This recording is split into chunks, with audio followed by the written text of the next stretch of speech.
Hi, welcome back. In this section, we are going to start our exploration of the muscular system.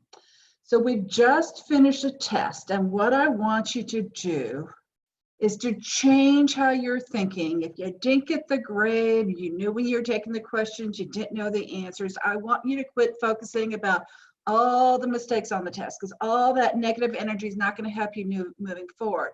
What I want you to focus on instead is thinking that, okay, so when I'm working on something, if I make a mistake, that mistake is going to remind me not to do that again. So it's actually going to help me improve. So we'll be dealing with mindset changes as we go along in this section, just so you see what I mean by that. So let's go ahead and get started with the muscular system. And you need to realize when we're talking the muscular system, we actually have three different types of muscles.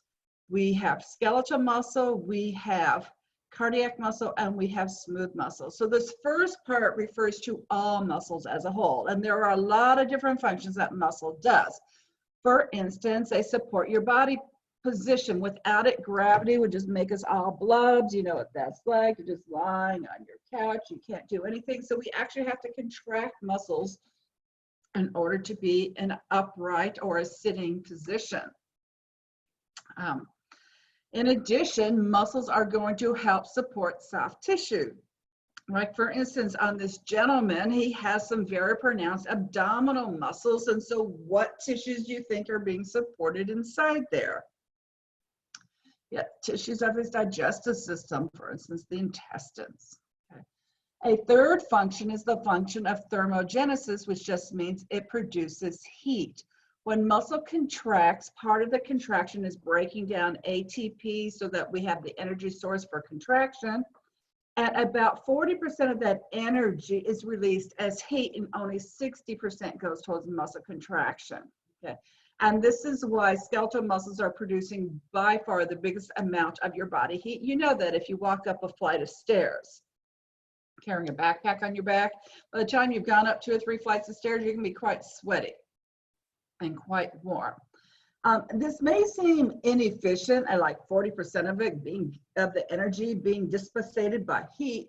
But for instance, if you look at a car, more than half the energy is given off by heat. You know that when you drive your car, you can put your hand on the hood and you know that engine is hot. So a lot less of the engine is going in the combustion to make you actually travel than is being giving off energy. Continuing on, some muscles, when they contract, cause movement of structures inside that organ, also causes blood vessel movements.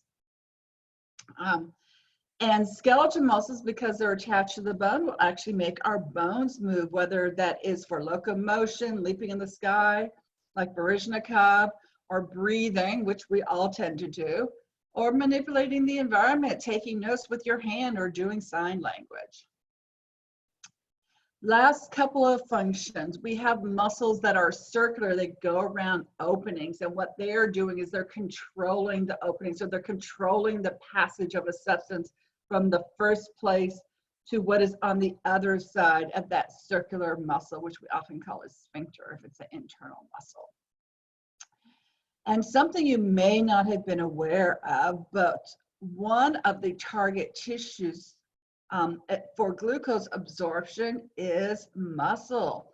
And so in the presence of insulin, blood will move into skeletal muscle and other muscles, because we need that glucose as the energy source for us to make all the ATP through cellular respiration. Okay, so we know we have 3 different types of muscles. They have different locations. They look different microscopically. We've already done the overview. They're going to have different types of neural control, and they're going to do different things and have different microscopic structures for shortening. All 3 of them are going to have similar prefixes. So anytime you see the prefix myo or my or mys or sarco, that's always referring to something to do with muscles. So previously we talked about how we had striated muscle could either be cardiac or skeletal, and smooth muscle was not. And we talked previously about some differences in structures. So if you need to go back and review that, go ahead and go back and review that. because we're really not going to spend a lot of time reviewing that. So from this point on, for several lectures, we're only going to be talking about skeletal muscle. Once we have explored everything to do with skeletal muscle, then we will come back and talk about cardiac and smooth muscle, and I'll make it very clear when we're no longer talking about skeletal muscle. So if I don't say skeletal muscle, assume it's skeletal muscle, because if it's cardiac muscle and smooth muscle, I will be letting you know. So looking at a skeletal muscle cell, remember they can be quite long. They can be like 3 feet long. And so it's going to take more than one nucleus in order to control that cell. So we say they are multinucleated. And the reason why they're multinucleated is because their precursor cells, the myoblasts, before the myocyte, which is the muscle cell, actually fuse together. And so each myoblast had a nucleus. When they fused together, that's how you ended up with a multinucleated myocyte. As you know, they are striated, and so the striation basically is alternating light and dark areas. In this picture, light pink with a dark pink. If it was black and white, you would say black with white or dark gray with white. Skeletal muscle is voluntary. It's that part of the nervous system known as somatic motor. Motor as in it's going to be moving the skeletal muscle, and somatic because it comes from the soma, which is from the body, as opposed to the viscera, which are the organs. And skeletal muscle, as you know, is attached to the skeleton. So when it contracts, it's going to cause the parts of the skeleton to move. So characteristics of skeletal muscle are that it's excitable. It's going to receive chemical message, and then it's going to have an action potential. Did you remember to clap? Yes. So we are going to have a change in voltage and polarity that's going to happen in the muscle. When this happens, when it's stimulated, it's going to contract, which means it's going to shorten with a certain amount of force behind it. It's not one of those sluggish little contracts. It's just going to like that. However, all of you know, if you've ever done yoga or a stretching exercise, you kind of sit like this, but then you are capable of stretching out even further. So if like you were standing up, leaning over, trying to touch your toes, at first, it's kind of like, oh, I'm only mid-calf. Okay, I can get to my ankles, but I will never get to the toes or the floor. And then you realize, oh, I can get all the way down there. So it can stretch beyond its resting length, but it can still contract from that extended point.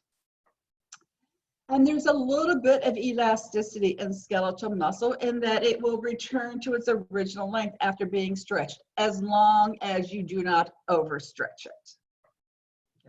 So you got a couple of percent extensibility you can do before you're going to start tearing muscle fibers and losing their elasticity. And muscle is able to transmit impulses along the cells, as we will see in a couple of lectures.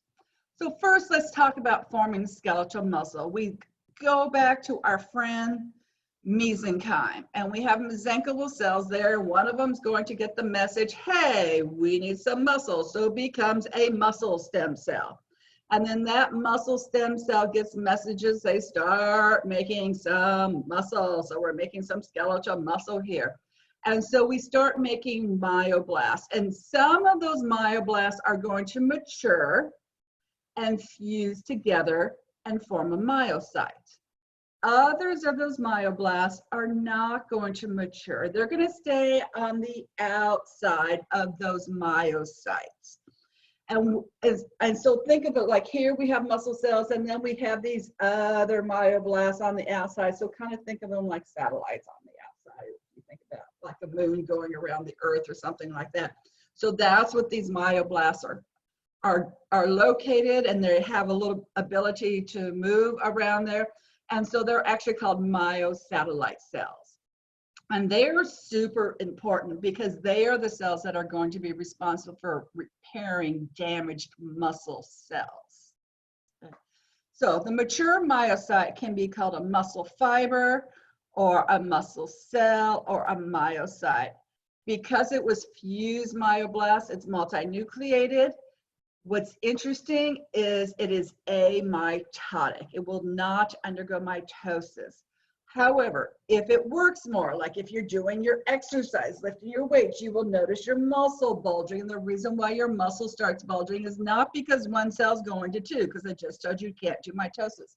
But what is happening is each individual cell is enlarging, which is a process known as hypertrophy.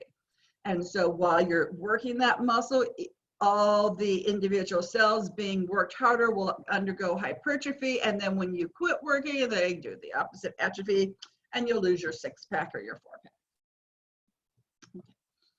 So skeletal muscles all have blood vessels and nerves, usually for any named muscle, like for instance, your biceps brachii. There'll be one artery, one nerve, and there'll probably be a couple of nerves in the extremity. There's usually a couple of nerves because there's usually a couple of veins, because there's usually a superficial one and a deep one that are draining blood from the muscle. So all of these structures are not on the outer surface of the muscle, but they actually travel deep into the muscle tissue itself. And around each individual cell, if you look at this picture, you can see that there is an extensive capillary bed. And this is so that all areas of the muscle will have rapid access to oxygen, because as you know, oxygen is needed for cellular respiration and move from glycolysis to the Krebs cycle and the electron transport chain, so that we will get a lot more ATP production than just two, because two is not going to do us a whole lot of good. All right. And this is showing nerves going to individual muscle cells, and we will come back and talk a lot more about that later. But notice that every individual cell has to have its own nerve stimulating it for that muscle cell to contract. So when we look at skeletal muscle as a tissue, okay, like for instance, every muscle is an organ, and that organ is made up of muscle tissues, multiple tissues, because if you remember, an organ is two or more types of tissue working together for a common goal. So the muscle has muscle tissue in it, it has blood vessels, it has blood in it, it has nervous tissue. It actually is going to have other types of connective tissue, because there are a lot of types of connective tissues that surround and protect muscles. And so the outermost layers of this connective tissue are what we call fascia, which are these big sheets and bands of connective tissue. When you're going to the grocery store and buying a piece of meat, if you see this solid white thing on it that's not fat, that would be a band of fascia on it.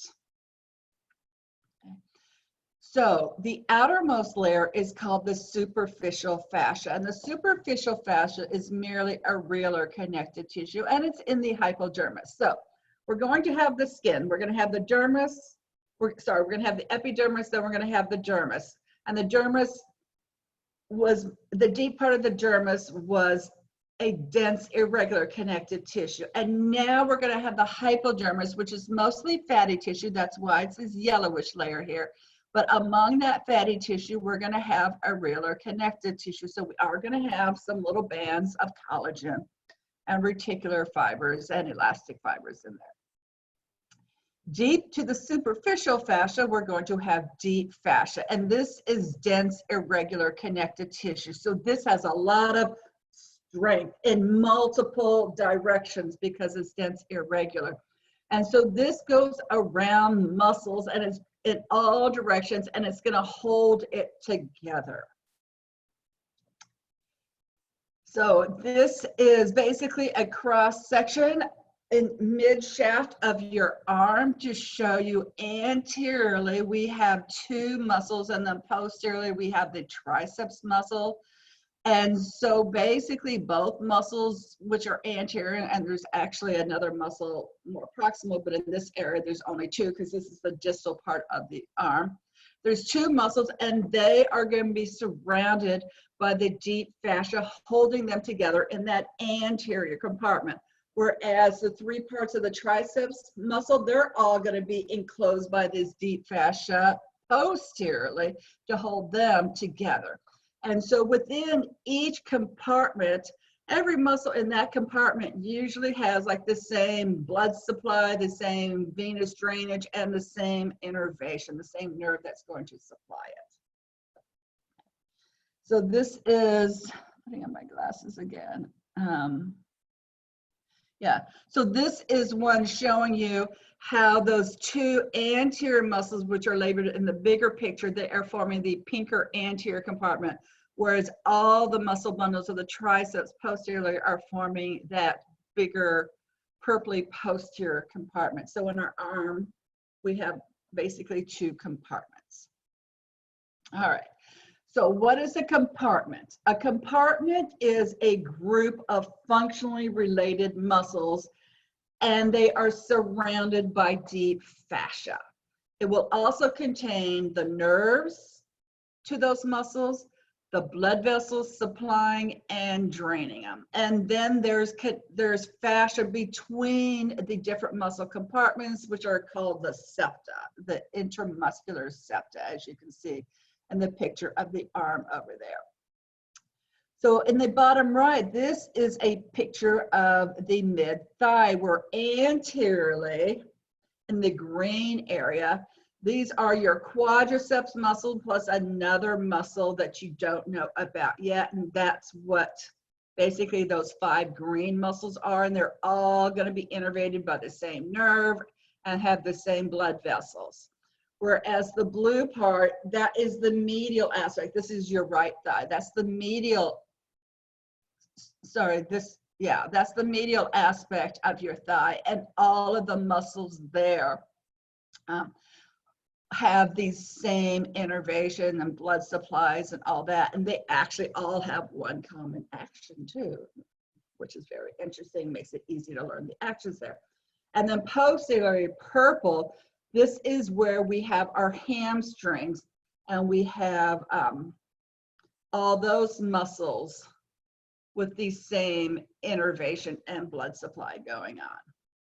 So at first it seems like, oh my gosh, how am I ever going to learn all this stuff? But then once you start visualizing muscles as compartments, learning the innervations becomes so much easier, because you know, okay, so every single one of these quadriceps is going to have the same innervation. Every single one of these hamstrings is going to have the same innervation. All right.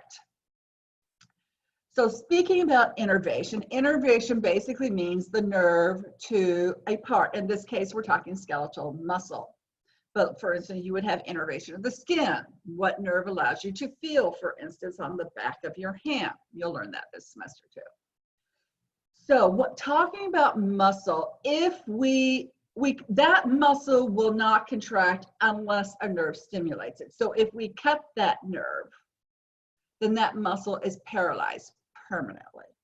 So what nerves stimulate muscles? Well, there's 2 big sources. The first source comes from the undersurface of the brain, what are called the cranial nerves, and there's 12 pairs of them.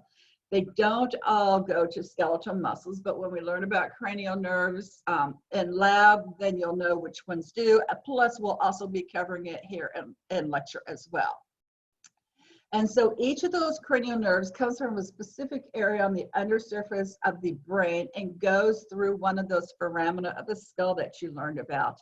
And from there, they're going to go to muscles of the head and upper neck area, which leaves a lot of the body not covered. And all the rest of the skeletal muscles in your body are being innervated by what are called spinal nerves. They're coming from the spinal cord. So not from the brain, but coming from the spinal cord through the intervertebral foramina, the entire layer. We have 31 of these spinal nerves. And so all those muscles below the level of the neck would be spinal nerve in origin. So looking at the basic muscle, skeletal muscle structure, we've seen this picture before. We have a lot of striations, and if you look at this, basically this is showing 2 adjacent myocytes, also known as muscle fibers. And if you notice, the cell is so full of these proteins, giving it its striated appearance, that the nucleus is smushed all the way to the outside of the cell. And that's pretty typical, because the function of the cell is to contract, so it's going to have all these contractile elements we're going to learn about shortly. So this is the gross appearance of a muscle attaching with its tendon to a bone, okay? So we have the bone, the periosteum, we have the tendon where the periosteum goes, and then if we look at this muscle, this entire muscle you can see is made of these smaller areas, and each of the smaller areas is made of little things. So each of those little things is a muscle fiber. So what you see microscopically on the left is the same thing that is pointed out on the right. So you can call it a muscle fiber, you can call it a muscle cell, you can call it a myocyte. Groups of muscle fibers all together are going to be called a fascicle. And we're going to find branches of blood vessels around the fascicles. And when we take those blood vessels plus the fascicles and we put them all together, that gives us a muscle that has a name. So we still have more connective tissue coverings around these three structures. So around each individual muscle fiber, we are going to have a little layer, like 1 cell thin, of some connective tissue, and that's going to be called the endomysium. Surrounding the entire fascicle, that's going to be called the perimysium. And that now we're switching from an irregular connective tissue to a dense irregular connective tissue. So this has a lot more collagen in it. And then surrounding the entire muscle, we would have epimysium. So students often get confused. They can figure out epimysium's on the outside because epi means it's on something, and endo is on inside, but peri means around. So then they kind of get confused. Is peri on the outside and epi inside? Just put the 2 E's on the outside and put the P in the middle. So if you remember the 3 words, you'll always, and you know the roots, then you know endo is going to be smaller than epi, and just put peri in the middle between the 2. So here's a histology picture showing what this looks like. And so we have the very small, little muscle fibers right here, and you can see surrounding them, each one of them, you have a little bit of white endomysium. And then you clearly can see what is a fascicle being surrounded by perimysium. And you notice the endomysium is fusing with the perimysium. And then all the perimysium fuses together to form the epimysium of the entire muscle. And then what I want to point out is the epimysium, the entire muscle, will fuse with the dense connective tissue of the tendon, which then fuses with the dense connective tissue of the periosteum. So let's take a minute to review. Think about your covering layers on the left. Think about your muscle parts. I have tagged some things down here. What I really want you to do is to stop the video, take a piece of paper, and write down your answers 1 through 8. Do not leave them blank. Do not come back until you have written down your answers. Okay, only if you've written down your answers can you continue, and here are the answers. And with that, we are done with this first section, and I will see you again. So thank you for sticking with it